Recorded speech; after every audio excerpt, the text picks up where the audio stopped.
Subtech Generator Synchronized Panel (GSP) setup and installation video for Honda EU70IS or EU30IS generators. GSP is a control panel designed to operate two identical Honda generators in synchronized parallel operation. It supports either two Honda EU70IS or two Honda EU30IS. A single Honda EU70IS can deliver up to 5.5 kilowatts. When two identical EU70IS generators are connected through the GSP, they can operate together and provide a combined output of up to 11 kilowatts, which allows operation of higher load equipment such as air conditioning, pumps, refrigeration, and other heavy appliances. There are 5 components on the front door of the panel. Number 1. Pilot lamps. It allows quick status verification from a distance. Number 2. Main controller. It is used to operate the generator system. The blue button selects auto or manual mode. In auto mode, the panel manages generator start and stop automatically. Press green button for 2 seconds to start manually and press red button to stop manually. It also shows system status and various fault indications. Number 3. Digital overload relay. It displays the load current by a single generator. Number 4. Multi-span ampere meter. It shows the total load shared by both generators during parallel operation. Number 5. 2-door locks. It is for secure access. A key set is supplied with the panel. Inside the box, you will find the generator synchronization panel, a key set for the door locks, and 2 5-meter cable harnesses provided individually for each generator.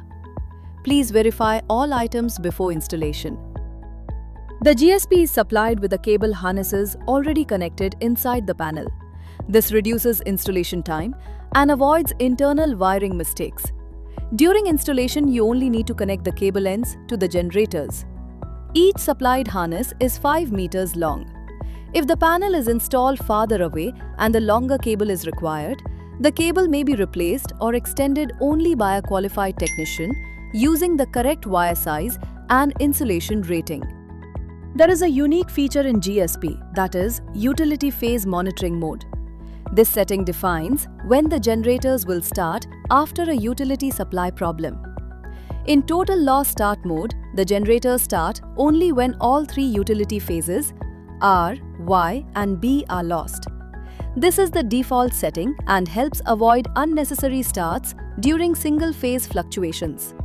In any phase loss start mode, the generators start even if one utility phase fails. Use this mode when a single-phase failure must be treated as a power outage for the site. To change this mode, switch to manual using the blue button. Then hold the red stop button for 10 seconds until you hear a beep sound. After that, switch back to auto. Before wiring, mount the GSP on a solid wall. Choose a dry, well-ventilated location with enough space to open the door and access the wiring. Mount it at a comfortable height for viewing and operation.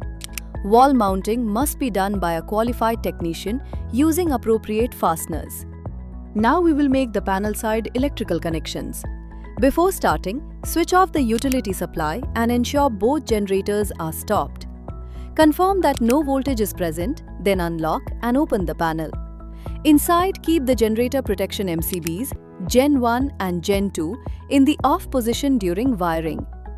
Identify the terminal blocks, mains input for the utility supply, output for the load connection, and Gen 1 and Gen 2 for the generator inputs. Connect each conductor exactly according to the labels and phase markings. Always use crimped lugs and tighten the terminal screws firmly. Route cables through the rubber grommets or suitable glands to protect the insulation. Finally, recheck correct phase identification, terminal tightness, and clean cable routing. Loose or poor connections can cause overheating and future faults.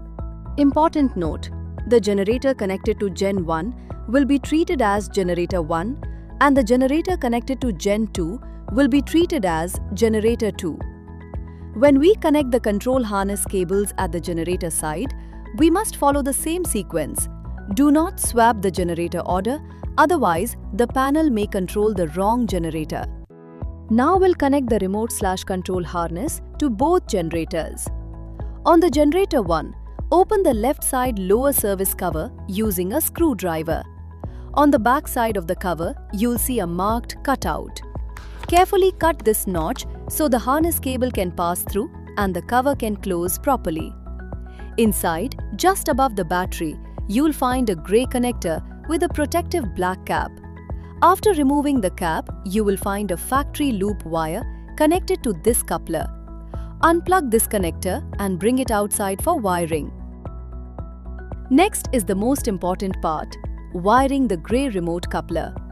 Remove the factory loop wire by using a small precision tool like a pick tool, deepening tool, sewing needle or a small flat screwdriver to press the locking tab and slide the pins out smoothly.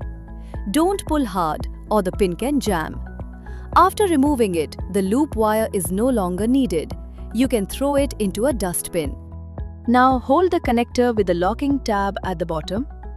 In this orientation, insert the two IGN white wires into cavities 7 and 8 on the right side. These two can be interchanged. Then insert the start yellow wire into cavity 5, which is just next to the upper IGN position. When the pin is seated properly, you will feel and hear a click.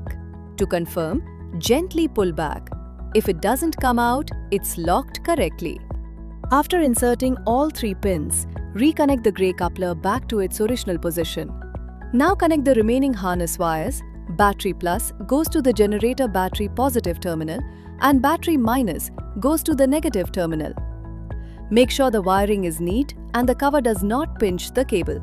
Close the service cover and tighten the screw properly. Finally, repeat the exact same procedure for generator 2.